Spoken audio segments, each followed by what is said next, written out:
to Commerce classes. Journal entries. BCom or BBA, one of the important topic, journal entries. Journal meaning and performa. First ನಾವು journal meaning ಏನಿದೆ ಅದನ್ನ ನೋಡ್ಬೇಕು.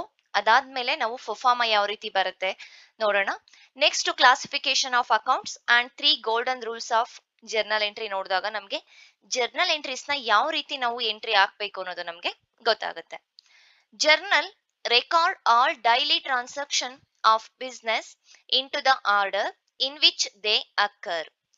Journal entry ಅಂತ ಹೇಳಿದ್ರೆ daily ಒಂದು day to day activities ಏನಿರುತ್ತೆ, transactions ಏನಿರುತ್ತೆ, business transaction ಅನ್ನ ಮೇಂಟೈನ್ ಮಾಡ್ತಾ ಹೋಗೋದು. ಒಂದು ಬುಕ್ ಅಲ್ಲಿ ಡೇ ಟು ಡೇ ಒಂದು ಬಿಸ್ನೆಸ್ ಟ್ರಾನ್ಸಾಕ್ಷನ್ ಏನಿರುತ್ತೆ ಅದನ್ನ ಕ್ರೋನಾಲಜಿಕಲ್ ಆರ್ಡರ್ ಅಲ್ಲಿ ನಾವು ರೆಕಾರ್ಡ್ ಮಾಡೋದನ್ನ ನಾವು ಜರ್ನಲ್ ಅಂತ ಕರಿತೀವಿ.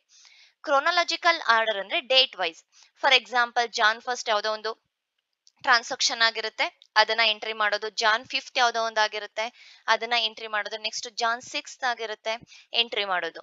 ಅಂದ್ರೆ ಸೀರಿಯಲ್ ಡೇಟ್ ವೈಸ್ ಅಲ್ಲಿ ಏನೊಂದು ಡೇ ಟು ಡೇ ಒಂದು ಟ್ರಾನ್ಸಾಕ್ಷನ್ ಆಗಿರುತ್ತೆ ಅದನ್ನ ಕ್ರೊನಾಲಜಿಕಲ್ ಆರ್ಡರ್ ಅಲ್ಲಿ ರೆಕಾರ್ಡ್ ಮಾಡೋದನ್ನ ನಾವು ಜರ್ನಲ್ ಅಂತ ಹೇಳ್ತೀವಿ. Journal is the book of original record. Journal ಏನಿದೆ ಅದನ್ನ ನಾವು ಒರಿಜಿನಲ್ ರೆಕಾರ್ಡ್ಸ್ ಅಂತ ಹೇಳ್ತೀವಿ. ಜರ್ನಲ್ ಬುಕ್ಸ್ ಅನ್ನ ನಿಮ್ಗೆ MCQ ಕ್ವಶನ್ಸ್ ಅಥವಾ ಒಂದು 1 ಮಾರ್ಕ್ ಕ್ವಶನ್ಗೆ ಈ ಒಂದು ಮೀನಿಂಗ್ ನಿಮ್ಗೆ ತುಂಬಾನೇ ಇಂಪಾರ್ಟೆಂಟ್ ಆಗಿರುತ್ತೆ. The process of recording journal is termed as journalising. Journal entries ನ ನಾವು ಏನೊಂದು ರೆಕಾರ್ಡಿಂಗ್ ಮಾಡ್ತೀವಲ್ವಾ, ಆ ಒಂದು ಪ್ರೋಸೆಸ್ಗೆ ನಾವು ಜರ್ನಲೈಸಿಂಗ್ ಅಂತ ಹೇಳ್ತೀವಿ. Proforma or format of journal entries ಯಾವ ರೀತಿ ಇರುತ್ತೆ? ಫರ್ಫಾರ್ಮಾ 5 ಕಾಲಮ್ಸ್ ಬರುತ್ತೆ. Date, particular, LF, debit amount and credit amount.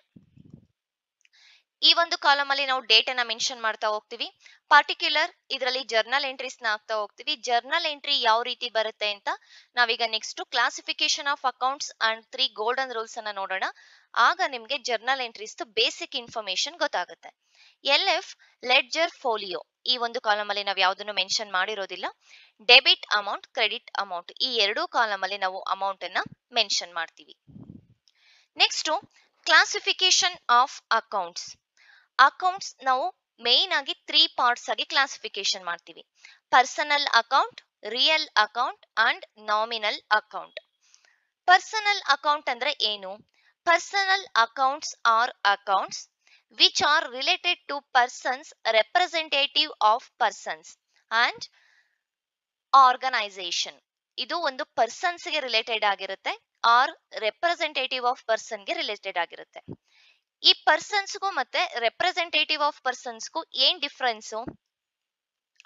Persons ಏನಿದ್ದಾರೆ ಡೈರೆಕ್ಟ್ ಆಗಿ ಒಂದು ಪರ್ಸನ್ ಗೆ ರಿಲೇಟೆಡ್ ಆಗಿರೋದು. ಫಾರ್ ಎಕ್ಸಾಂಪಲ್ ಸಹನಾ ಅಂತ ಯಾರೋ ಒಬ್ರು ಮೆಂಬರ್ ಇದ್ದಾರೆ, ಅಥವಾ ಒಂದು ಪಾರ್ಟ್ನರ್ ಆಗಿರ್ಬೋದು, ಇಲ್ಲ ನಾವೇನೋ ಬೈ ಮಾಡಿರೋ ಬೈಯರ್ಸ್ ಆಗಿರ್ಬೋದು, ಇಲ್ಲ ಡೇಟಾಸ್ ಆಗಿರ್ಬೋದು. ಯಾವುದೋ ಒಬ್ಬ ವ್ಯಕ್ತಿ ಸಹನಾ ಅಂತ ಇದ್ದಾರೆ, ಅವ್ರ ಬಗ್ಗೆ ನಾವ್ ಒಂದು ಯಾವುದೋ ಒಂದು ಟ್ರಾನ್ಸಾಕ್ಷನ್ ನಡೀತಾ ಇದೆ, ಪರ್ಸನಲ್ ಅಕೌಂಟ್ ಆಗುತ್ತೆ. ಹಾಗೆ ರೆಪ್ರೆಸೆಂಟೇಟಿವ್ ಇಲ್ಲ Sahana, Manju, Gagana, any name, personal account. Representative of persons ಅಂತ ಹೇಳಿದ್ರೆ ಒಂದು ಕಂಪನಿ, ಇದೊಂದು ಆರ್ಟಿಫಿಷಿಯಲ್ ಪರ್ಸನ್ ಆಗಿರುತ್ತೆ.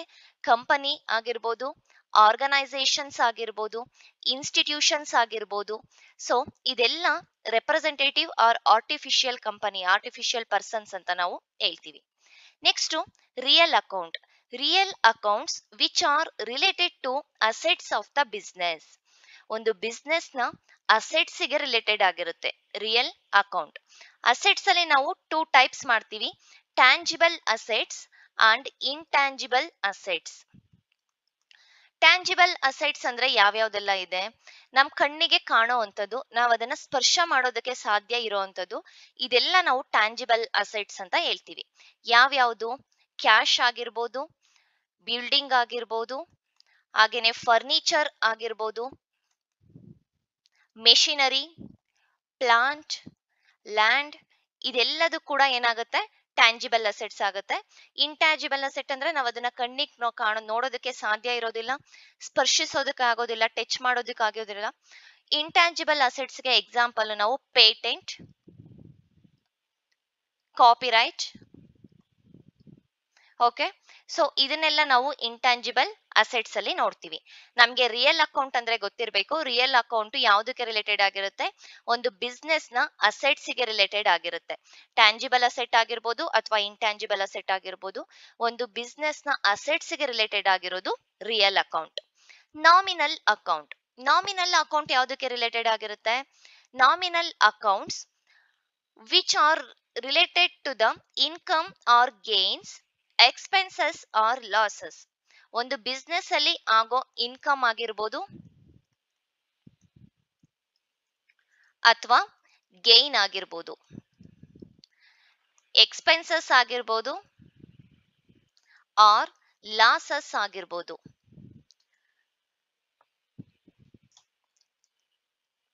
ಪರ್ಸನಲ್ ಅಕೌಂಟ್ ನಮಗೆ ಗೊತ್ತಾಯ್ತು, ಒಂದು ಪರ್ಸನ್ಸ್ ಗೆ ರಿಲೇಟೆಡ್ ಆಗಿರುತ್ತೆ. ರಿಯಲ್ ಅಕೌಂಟ್ ನಮಗೆ ಗೊತ್ತಾಯ್ತು, ಅಸೆಟ್ಸ್ ಗೆ ರಿಲೇಟೆಡ್ ಆಗಿರುತ್ತೆ. Nominal account income or gain, expenses or losses ಗೆ ರಿಲೇಟೆಡ್ ಆಗಿರುತ್ತೆ. ಇನ್ಕಮ್ ಅಂತ ಹೇಳಿದ್ರೆ ನಮ್ಗೆ ಯಾವುದೋ ಒಂದು ಆದಾಯ ಬರ್ತಾ ಇರೋದು, ಇಲ್ಲ ನಮ್ಗೆ ಯಾವುದೋ ಒಂದು ಬಿಸ್ನೆಸ್ ಮಾಡೋದಕ್ಕೆ ಹೋಗಿರ್ತೀವಿ, ಇಲ್ಲ ಯಾವುದೋ ಒಂದನ್ನ ಪರ್ಚೇಸ್ ಮಾಡಿರ್ತೀವಿ, ಅದರಲ್ಲಿ ನಮ್ಗೆ ಡಿಸ್ಕೌಂಟ್ ಸಿಕ್ಕಿರುತ್ತೆ. ಡಿಸ್ಕೌಂಟ್ ಸಿಕ್ಕಿದೆ ಅಂದ್ರೂ ಕೂಡ ನಮ್ಗೆ ಅಲ್ಲಿ ಒಂದು ಗೈನ್ ಆಗಿದೆ ಅಂತ ಅಲ್ವಾ? ಅದೇ ನಾವೇ ಡಿಸ್ಕೌಂಟ್ ಕೊಡ್ತಾ ಇದೀವಿ, ಇಲ್ಲ ನಾವೇ ಕಮಿಷನ್ ಅನ್ನ ಕೊಡ್ತಾ ಇದೀವಿ, ಇಲ್ಲ ನಾವು ರೆಂಟ್ ನ ಕಟ್ತಾ ಇದೀವಿ ಅಂತ ಹೇಳಿದಾಗ ನಮಗೆ ಅದು ಎಕ್ಸ್ಪೆನ್ಸಸ್ ಆಗುತ್ತೆ. ನಾವು ಅದನ್ನೆಲ್ಲ ರಿಸೀವ್ ಮಾಡ್ಕೊಂಡಾಗ ನಮ್ಗೆ ಇನ್ಕಮ್ ಆಗುತ್ತೆ. ಸೊ ಇದಿಷ್ಟು ನಾವು ಕ್ಲಾಸಿಫಿಕೇಶನ್ ಆಫ್ ಅಕೌಂಟ್ಸ್ ಅಲ್ಲಿ ನೋಡ್ತೀವಿ: personal account, real account and nominal account. Next very very important, 3 golden rules of accounting. 3 golden rules of accounting ಯಾವ್ಯಾವ್ದೆಲ್ಲ ಬರುತ್ತೆ? Personal account, real account and nominal account ನಾವ್ ಇವಾಗ ತಾನೇ ನೋಡಿದ್ವಿ ಯಾವ್ದಕ್ಕೆ ರಿಲೇಟೆಡ್ ಆಗುತ್ತೆ ಅಂತ. ಬಟ್ ಇಲ್ಲಿ ನಾವು ರೂಲ್ಸ್ ಪ್ರಕಾರ ನೋಡೋಣ. Personal account debit the receiver and credit the giver. ಯಾವ ಒಬ್ಬ ವ್ಯಕ್ತಿ ರಿಸೀವ್ ಮಾಡ್ಕೊಳ್ತಾ ಇದ್ದಾನೆ ಅವನನ್ನ ನಾವು ಡೆಬಿಟ್ ಮಾಡ್ತೀವಿ ಜರ್ನಲ್ ಎಂಟ್ರೀಸ್ ಅಲ್ಲಿ. ಯಾವ ಒಬ್ಬ ವ್ಯಕ್ತಿ ಕೊಡ್ತಾ ಇದ್ದಾನೆ, ಅವನ ಕಡೆಯಿಂದ ಹೋಗ್ತಾ ಇದೆ, ಅದನ್ನ ನಾವು ಕ್ರೆಡಿಟ್ ಮಾಡ್ತೀವಿ. Real account debit what comes in, credit what goes out. Real account ಯಾವುದಕ್ಕೆ ರಿಲೇಟೆಡ್ ಆಗಿದೆ? ಅಸೆಟ್ಸ್ ಗೆ ರಿಲೇಟೆಡ್ ಆಗಿದೆ, ನೆನ್ಪಿಟ್ಕೋಬೇಕು. Debit what comes in to the business ಅಂದ್ರೆ ಅಸೆಟ್ಸ್ ಬಿಸ್ನೆಸ್ ಒಳಗಡೆ ಬರ್ತಾ ಇದೆ ಅಂತ ಹೇಳಿದ್ರೆ ಅಸೆಟ್ಸ್ ಗೆ ರಿಲೇಟೆಡ್ ಆಗಿರೋದು, ನಾವ್ ಅದನ್ನ ಡೆಬಿಟ್ ಮಾಡ್ತೀವಿ. Credit what goes out to the business, business ಇಂದ ಅಸೆಟ್ಸ್ ಆಚೆ ಹೋಗ್ತಾ ಇದೆ ಅಂತ ಹೇಳಿದ್ರೆ ನಾವ್ ಅದನ್ನ ಕ್ರೆಡಿಟ್ ಮಾಡ್ತೀವಿ. ಓಕೆ, ನಮ್ಗೆ ಗೊತ್ತಾಯ್ತು, ಅಸೆಟ್ಸ್ ಬಿಸ್ನೆಸ್ ಒಳಗಡೆ ಬರ್ತಾ ಇದೆ ಅಂತ ಹೇಳಿದ್ರೆ ನಾವೇನ್ ಮಾಡ್ತೀವಿ? ಡೆಬಿಟ್ ಮಾಡ್ಬೇಕು. ಬಿಸ್ನೆಸ್ ಇಂದ ಆಚೆ ಹೋಗ್ತಾ ಇದೆ ಅಂತ ಹೇಳಿದ್ರೆ ನಾವೇನ್ ಮಾಡ್ಬೇಕು? ಕ್ರೆಡಿಟ್ ಮಾಡ್ಬೇಕು.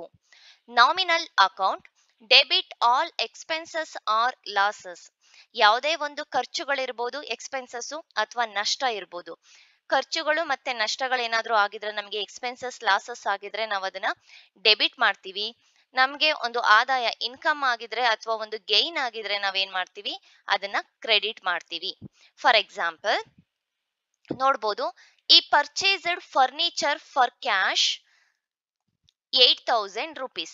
ಅಲ್ಲಿ ಒಬ್ಬ ವ್ಯಕ್ತಿ ಪರ್ಚೇಸ್ ಮಾಡಿದಾನೆ ಏನನ್ನ? ಫರ್ನಿಚರ್ ನ ಕ್ಯಾಶ್ ಕೊಟ್ಟು ಪರ್ಚೇಸ್ ಮಾಡಿದಾನೆ. 8,000 rupees ಇದೆ. ಇಲ್ಲಿ ನಮ್ಗೆ 2 ಅಕೌಂಟ್ ಸಿಕ್ತು. ಫರ್ನಿಚರ್ ಅಕೌಂಟ್ ಅನ್ನೋದು ಏನಾಗುತ್ತೆ?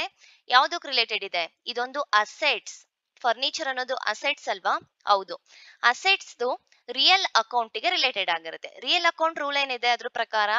Debit what comes in to the business. Business ಒಳಗಡೆ ಏನ್ ಬರ್ತಾ ಇದೆ ಅದನ್ನ ಡೆಬಿಟ್ ಮಾಡಿ ಅಂತ ಹೇಳುತ್ತೆ ರೂಲು. ಸೊ ಈಗ ಫರ್ನಿಚರ್ ಬಿಸ್ನೆಸ್ ಒಳಗಡೆ ಬರ್ತಾ ಇದೆಯೋ ಇಲ್ಲ ಆಚೆ ಹೋಗ್ತಾ ಇದೆಯೋ? ಬಿಸ್ನೆಸ್ ಒಳಗಡೆ ಬರ್ತಾ ಇದೆ, ರೈಟ್? ಬಿಸ್ನೆಸ್ ಒಳಗಡೆ ಏನಾಗ್ತಾ ಇದೆ? ಫರ್ನಿಚರ್ ಬರ್ತಾ ಇದೆ. ಸೊ ಜರ್ನಲ್ ಎಂಟ್ರೀಸ್ ಏನಾಗುತ್ತೆ? Furniture account debit to cash account. Cash ಅನ್ನ ನಾವು ಕೊಡ್ತಾ ಇದೀವಿ, ಕ್ಯಾಶ್ ನಮ್ಮಿಂದ ಆಚೆ ಹೋಗ್ತಾ ಇದೆ. ಕ್ಯಾಶ್ ಅನ್ನೋದು ಏನು? ಇದು ಕೂಡ ಒಂದು ಅಸೆಟ್, ಹೌದಲ್ವಾ?